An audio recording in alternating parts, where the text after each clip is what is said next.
জানিয়ে দেব এই মুহূর্তে আমাদের হাতে থাকা গুরুত্বপূর্ণ আপডেট, আন্তর্জাতিক সংবাদের শিরোনাম। শুরুতেই থাকছে গাজা থেকে সেনা সরিয়ে নেয়ার প্রস্তুতি শুরু ইসরায়েলের। এবারে থাকছে যুদ্ধবিরতি চুক্তি স্বাক্ষরে গাজায় আনন্দোচ্ছ্বাস। এরপরে জানিয়ে দেব গাজায় জিম্মি ইসরায়েলিরা শনিবার মুক্তি পেতে পারেন। আরও থাকছে যুদ্ধবিরতির পর গাজার ভবিষ্যৎ কি হবে, কতটা চ্যালেঞ্জের সামনে। সবশেষে জানিয়ে দেব ভয়ঙ্কর এক টাইফুনের কবলে জাপান, সতর্কতা জারি। এতক্ষণ শুনছিলেন হাতে পাওয়া গুরুত্বপূর্ণ আন্তর্জাতিক সংবাদের শিরোনাম। এবারে বিস্তারিত। গাজা থেকে সেনা সরিয়ে নেওয়ার প্রস্তুতি শুরু ইসরায়েলের। গাজা থেকে সেনা সরিয়ে নেওয়ার জন্য প্রয়োজনীয় অপারেশনাল প্রস্তুতি শুরু করেছে ইসরায়েল প্রতিরক্ষা বাহিনী আইডিএফ। মার্কিন প্রেসিডেন্ট ডোনাল্ড ট্রাম্প কর্তৃক হামাস ও ইসরায়েলের মধ্যে প্রথম ধাপের যুদ্ধবিরতি চুক্তির ঘোষণা দেওয়ার পরই আইডিএফের পক্ষ থেকে এই ঘোষণা এসেছে। সংবাদ মাধ্যমের প্রতিবেদনে বলা হয়েছে, ইসরায়েলের সশস্ত্র বাহিনী ঘোষণা দিয়েছে তারা হামাসের সঙ্গে জিম্মি যুদ্ধবিরতি সমঝোতা চুক্তির অংশ হিসেবে গাজা ভূখণ্ড থেকে আংশিকভাবে সরিয়ে নিতে সেনা সদস্যদের প্রস্তুতি শুরু করেছে। যুদ্ধবিরতির চুক্তি স্বাক্ষরে গাজায় আনন্দ উচ্ছ্বাস। ইসরায়েল ও ফিলিস্তিনের গাজা উপত্যকা নিয়ন্ত্রণকারী রাজনৈতিক গোষ্ঠী হামাসের যুদ্ধবিরতি প্রস্তাব সংক্রান্ত চুক্তিতে স্বাক্ষরের খবরে গাজায় বসবাসরত ফিলিস্তিনিদের মধ্যে উচ্ছ্বাসের জোয়ার বইছে। চুক্তি স্বাক্ষরের খবর প্রকাশিত হওয়ার পর গতকাল রাতেই আনন্দ মিছিল বের করেন গাজার দক্ষিণাঞ্চলীয় শহর খান ইউনিসের বাসিন্দারা। কিশোর তরুণরা বাঁশি, খঞ্জনি, ড্রাম বাজিয়ে নেচে গিয়ে উল্লাস শুরু করেন। কেউ খুশিতে কাঁদছেন, হাততালি দিচ্ছেন, কেউ বাঁশি বাজাচ্ছেন, কেউ গান গাইছেন, নাচানাচি করছেন এবং চিৎকার করে বলছেন আল্লাহু আকবার। ইমান আল কৌকা নামের এক তরুণী এখনও বিশ্বাস করতে পারছেন না যে যুদ্ধবিরতি চুক্তি স্বাক্ষর হয়েছে। রয়টার্সকে তিনি বলেন, আজ আমাদের আনন্দের দিন, আজ আমাদের দুঃখেরও দিন। এটা এমন দিন যার জন্য আমরা হাসব, আবার যুদ্ধে আমরা যাদের হারিয়েছি, যা যা হারিয়েছে সেসব স্মরণ করে কাঁদব।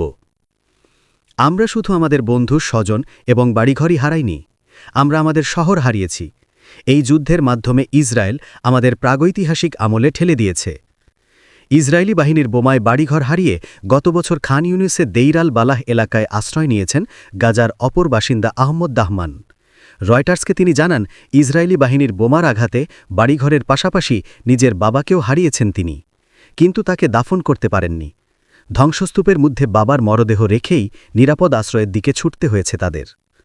রয়টার্সকে দাহমান বলেন, অবশেষে গাজায় রক্তপাত বন্ধ হচ্ছে এবং আমাদের জীবন রক্ষা পাচ্ছে, এটা আনন্দের খবর।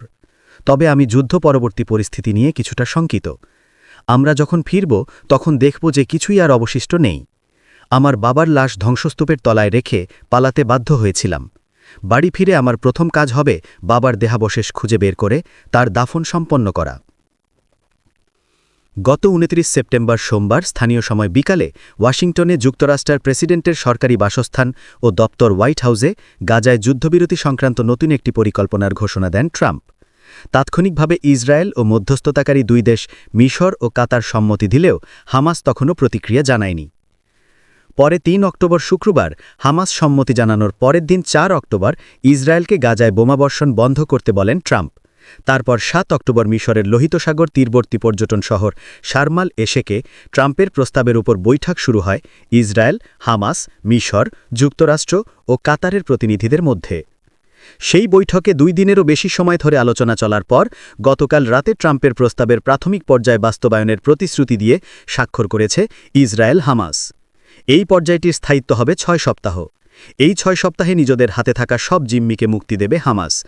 এর পরিবর্তে ইসরায়েল গাজায় মারকাভিযান বন্ধ করা, ইসরায়েলের কারাগারে বন্দী ফিলিস্তিনিদের মুক্তি এবং গাজা থেকে পর্যায়ক্রমে সেনা প্রত্যাহার করে নেবে। গাজায় জিম্মি ইসরায়েলিরা শনিবার মুক্তি পেতে পারেন। গাজায় যুদ্ধবন্ধের জন্য মার্কিন পরিকল্পনার অংশ হিসেবে আগামী শনিবারের মধ্যেই ইসরায়েলি জিম্মিরা মুক্তি পেতে পারেন।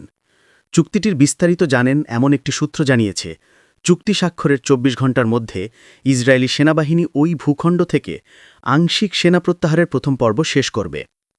আজ বৃহস্পতিবার ইসরায়েলের স্থানীয় সময় দুপুর 12টায় গাজা যুদ্ধবন্ধের লক্ষ্যে মার্কিন প্রেসিডেন্ট ডোনাল্ড ট্রাম্পের উদ্যোগের প্রথম ধাপের চুক্তি স্বাক্ষরিত হবে বলে আশা করা হচ্ছে। ট্রাম্পের ঘোষণার পর ইসরায়েলি ও ফিলিস্তিনিরা উল্লাস প্রকাশ করেছেন।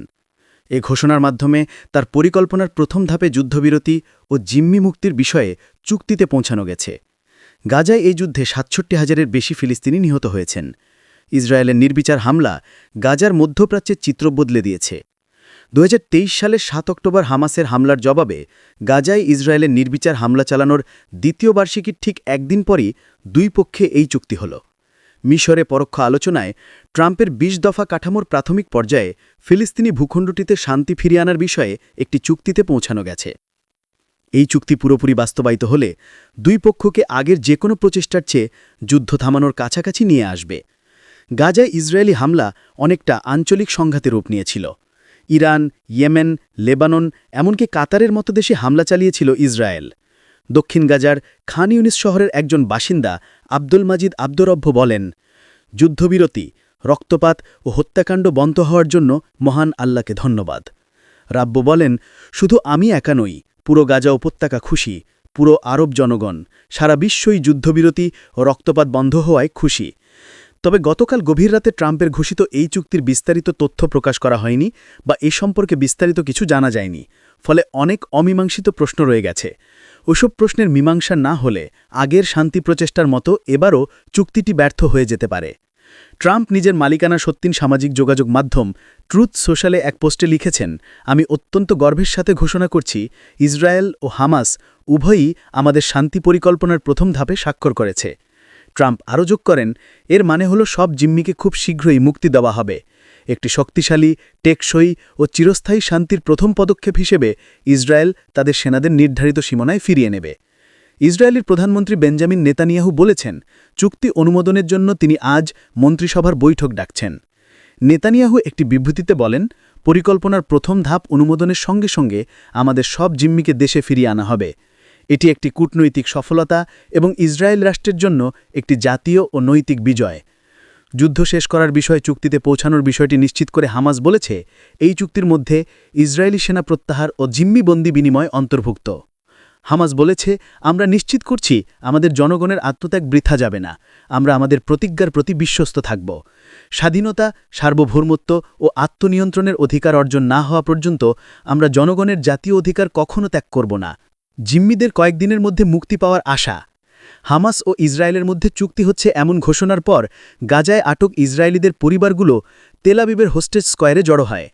জিম্মি মাতানের মা হাতান আংগ্রেস্ট বলেন, প্রেসিডেন্ট ট্রাম্প, আপনাকে অনেক ধন্যবাদ। আমরা তাকে ধন্যবাদ জানাই। তিনি ছাড়া আমাদের সন্তানেরা বাড়ি ফিরত না। হামাসের একটি সূত্র জানিয়েছে, ইসরায়েলি সরকার চুক্তি অনুমোদনের ৭২ ঘণ্টার মধ্যে জীবিত জিম্মিদের হস্তান্তর করা হবে। হামাস কর্মকর্তারা জোর দিয়ে বলেছেন, গাজার ধ্বংসস্তূপ থেকে মৃত জিম্মিদের মরদেহ উদ্ধার করতে আরও সময় লাগবে। তাদের সংখ্যা প্রায় ২৮ জন বলে মনে করা হচ্ছে। ট্রাম্প গতকাল ফক্স নিউজের হ্যানিটি অনুষ্ঠানে বলেন, জিম্মিদের সম্ভবত আগামী সোমবার মুক্তি দেওয়া হবে। যুদ্ধবিরতির পর গাজার ভবিষ্যৎ কি হবে, কতটা চ্যালেঞ্জ সামনে? ইসরায়েলি ড্রোন ও যুদ্ধবিমানের ক্রমাগত শব্দের নিচে জিহাদ আবু মুন্দিল গাজার দীর আল বালাহ শরণার্থী শিবিরে তাদের ছোট্ট অস্থায়ী তাঁবুতে তার ৫ সন্তানকে খেলনা পশু নিয়ে খেলতে দেখছিলেন। অবরুদ্ধ এই ভূখণ্ডে ইসরায়েলের চলমান গণহত্যার মধ্যে এটি ছিল শৈশবের ক্ষণিকের এক ঝলক। জাতিসংঘের বিশেষজ্ঞ এবং international association of genocide scholars এই জাতিগত নিধনকে স্বীকৃতি দিয়ে বলেছে, ইসরায়েল গাজায় জীবনের প্রায় প্রতিটি উৎস ধ্বংস করে দিয়েছে। হাসপাতাল, বিশ্ববিদ্যালয় এবং পুরো পাড়া গুঁড়িয়ে দিয়ে ৯০% ভবন ক্ষতিগ্রস্ত বা ধ্বংস করেছে তারা। ইসরায়েল নির্বিচার হামলা চালিয়ে কমপক্ষে ৬৭,১৬০ জন ফিলিস্তিনিকে হত্যা করেছে। তাদের হামলায় আহত হয়েছেন প্রায় ১,৬৯,০০০। হাজার হাজার মরদেহ এখনও ধ্বংসস্তূপের নিচে চাপা পড়ে আছে, যাদের সংখ্যা অজানা। এই ধ্বংসস্তূপের নিচে জীবিত ও মৃত মানুষের আশা ও স্বপ্ন কবরস্থ হয়েছে। ৪১ বছর বয়সী আবু মুন্দিল তার ৪ ছেলের মধ্যে সবচেয়ে ছোটটিকে কোলে নিয়ে আল জাজিরাকে বলেন, এই রক্তপাত বন্ধ হোক, আমি শুধু এটাই চাই। হামাস ও ইসরায়েল গতকাল বুধবার রাতে গাজায় যুদ্ধ বন্ধে সম্মত হয়েছে, ফলে আনন্দ স্বস্তি ছুঁয়ে গেছে গাজার বাসিন্দাদের। ভবিষ্যৎ পুনর্গঠন। গাজার বেসামরিক নাগরিকরা এই আশায় বুক বাঁধছেন যে মার্কিন প্রেসিডেন্ট ডোনাল্ড ট্রাম্পের যুদ্ধবিরতি প্রস্তাব নিয়ে মিশরে আলোচনা শেষে হামাস ও ইসরায়েল যুদ্ধবিরতিতে সম্মত হয়েছে। এখন স্থায়ী যুদ্ধবিরতি অনেকটাই হাতের নাগালে চলে এসেছে। গত 2 বছরে ইসরায়েল অসংখ্য মধ্যস্থতার প্রচেষ্টা ব্যর্থ হয়েছে, কিন্তু গাজায় একটি সুস্থায়ী যুদ্ধবিরতি অর্জিত হলেও গাজার ফিলিস্তিনিদের স্বদেশ এবং বাড়িঘর ও মহল্লা পুনর্গঠনের মতো এক দুরূহ কাজের মুখোমুখি হতে হবে। জাতিসংঘের অনুমান গাজার পুনর্গঠনের জন্য $5,000 কোটি বেশি প্রয়োজন হবে। এই উপত্যকাকে আবার বাসযোগ্য করে তুলতে কমপক্ষে 15 বছর সময় লাগতে পারে। ব্রুকিংস ইনস্টিটিউশনের 2017 সালের একটি নীতিপত্র অনুযায়ী এই অনুমান এই শর্তে করা হয়েছে যে ইসরায়েলের অবৈধ অবরোধ পুনর্গঠনে বড় বাধা সৃষ্টি করবে না। গাজায় আগেও চালানো সংক্ষিপ্ত যুদ্ধের পরেও দেখা গেছে। বর্তমানে দোহায় ইন্টারন্যাশনাল ক্রাইসিস গ্রুপের সঙ্গে কর্মরত গাজার বিশেষজ্ঞ আজমি কেশাভি ব্যাখ্যা করে বলেন, যুদ্ধ পরবর্তী যে কোনো পরিস্থিতিতে নির্মাণ সামগ্রী প্রবেশের অনুমতি দেওয়ার জন্য ইসরায়েলের ওপর আঞ্চলিক ও আন্তর্জাতিক চাপ প্রয়োজন। কেশাভি আল জাজিরাকে বলেন, ফিলিস্তিনিরা তাদের জীবন ফিরে পাওয়ার জন্য সর্বোচ্চ চেষ্টা করতে সক্ষম হবে, কিন্তু পুনর্গঠনের ইচ্ছা থাকাই যথেষ্ট নয়। এটি শুধু তাদের ওপর নির্ভর করে না। অপরাধী গোষ্ঠী ও দলাদলি গাজার ভবিষ্যতের জন্য পুনর্গঠন অপরিহার্য হলেও এমন আশঙ্কাও আছে যে হামাস ক্ষমতা ছেড়ে দিলে এই ভূখণ্ড সংঘাত ও অরাজকতায় ডুবে যাবে, যা ট্রাম্পের পরিকল্পনার একটি শর্ত। গাজা থেকে এখনও প্রতিবেদন পাঠানো সাংবাদিক ইয়াসির আল-বান্না ব্যাখ্যা করে বলেন, গাজায় হামাসের শাসনের একটি সুবিধা হল তারা নিরাপত্তা নিশ্চিত করে।